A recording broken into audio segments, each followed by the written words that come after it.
Hello, welcome to Ken's Cardboard. Hope you're having a great day. It was a snowy day yesterday. Got some snow this morning and the clouds cleared out and it's a bright sunny day. And this morning I was making breakfast and just cleaning up and stuff, and one of our squirrels that we have in our yard, who lives in our yard, was intent on getting some food out of the bird feeder. So I have a little video here of the squirrel attempting to get some food out of the bird feeder. And our bird feeder that we have is squirrel proof, and it's proved to be pretty squirrel proof thus far. One thing it has not proven to be proof is raccoon proof. So we hung up this cable that goes across between two poles. We used to have it hanging off of just a like an arm that I attached to the pole, but the raccoon would climb up the pole and then bat it like this until it fell off, and then he broke it once and then would roll it around and get all the seed out of there. But the squirrels haven't figured out how to get into it, so that's been fun watching them try to get there. But no worries, I gave the squirrels some peanuts, so they're happy. Let's see what's going on. Baseball spring training has started, apparently. Not the games, but just practice this past week. There hasn't been any hockey in the NHL, but we have the Four Nations face-off, and last night was an amazing game between Canada and the USA. And 1 second into the game, gloves dropped, and the Kachuk brothers started fighting the Canadians. So that was an epic fight from the beginning, and then JT Miller got into it 9 seconds after. So the USA ended up winning 3-1 in that game.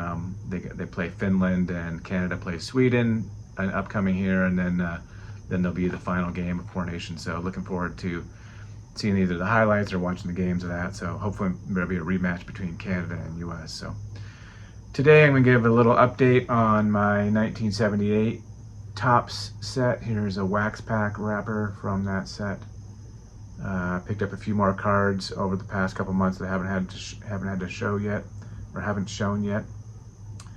Right now I'm taking a break from buying cards. I've actually taken eBay app off of my phone, so I can't look at it regularly. So I don't really have access to a computer other than work, which I don't use for searching cards. But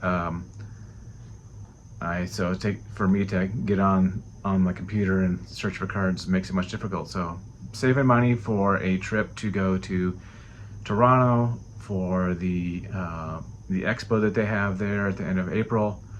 And I don't know if any of you are going to be there, but if you are looking to meet up with you, that'd be awesome, and connect and maybe share some cards, who knows. But yeah, looking forward to going to the expo up in April, coming up here shortly. So I'm saving all my funds to pick up some vintage hockey cards. But I mentioned, let's get back to what I'm sharing today, and that is the 1978 Topps pickups that I have for my run that I'm doing, which is all Hall of Famers and All-Stars from that set in 1978, which was the first year that I opened packs of cards. So therefore I'm collecting those, and I'm also collecting them in SGC 7 or higher. So let's turn around and check out some cards.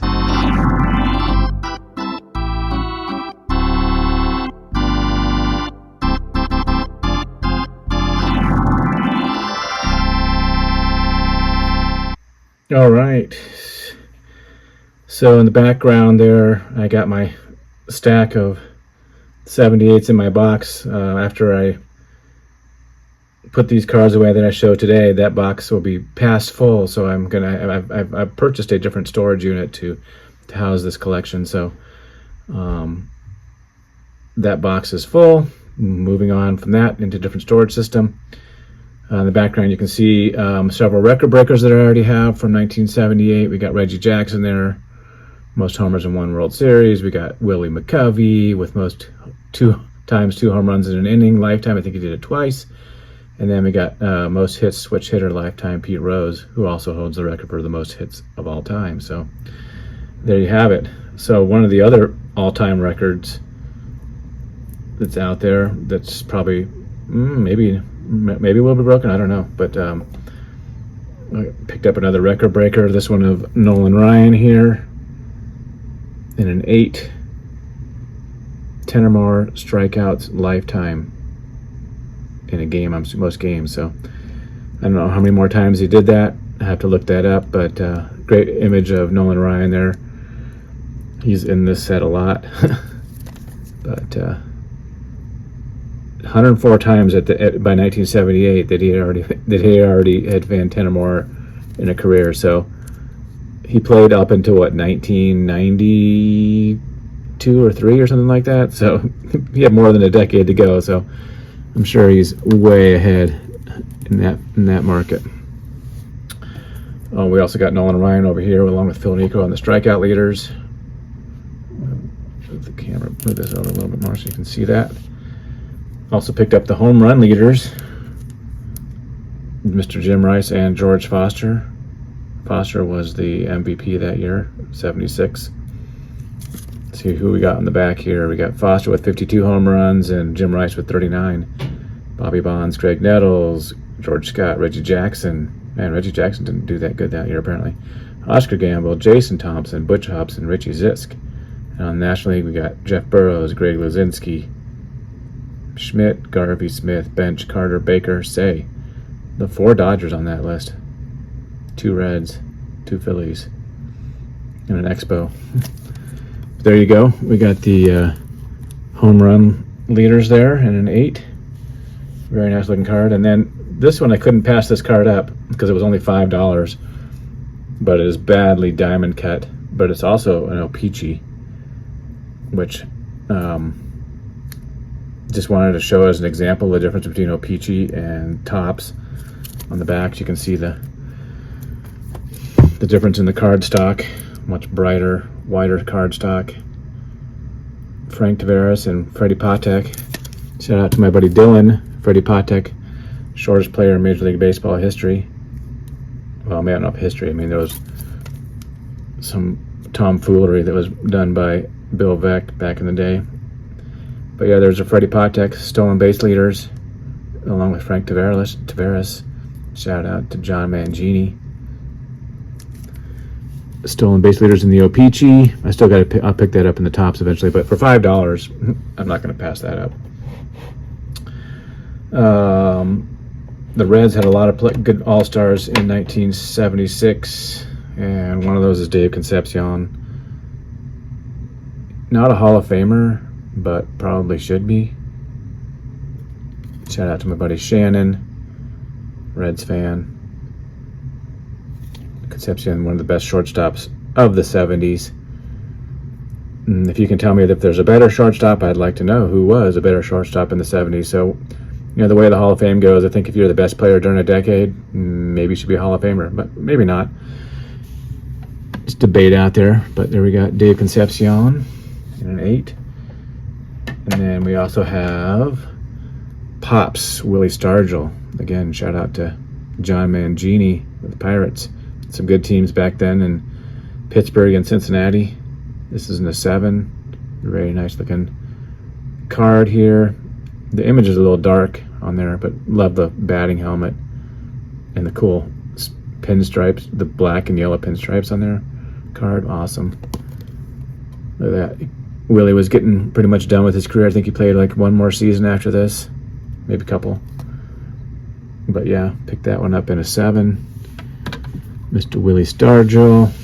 And then last but not least, picked up this superb Dennis Eckersley. Man, this thing is like a 9. I don't have many 9s in 78, but super sharp card. It's in the old flip, but I don't really care too much about that. Maybe someday I'll transfer it over to the modern flip just to go with my set. But the registration on this card is so cool. I just like the look on his face. He's starting to grow a sweet mustache in there. Second year card of Mr. Eckersley, I believe. Hall of Famer, great pitcher.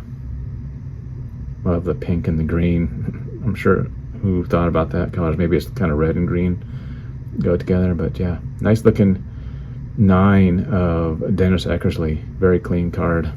Look at that. He's got the collar coming outside of his shirt on top of here, looks like a warm-up jacket collar, and then he's got his jersey on top of that. A cool logo of the Indians back in the day with that type of font for the C.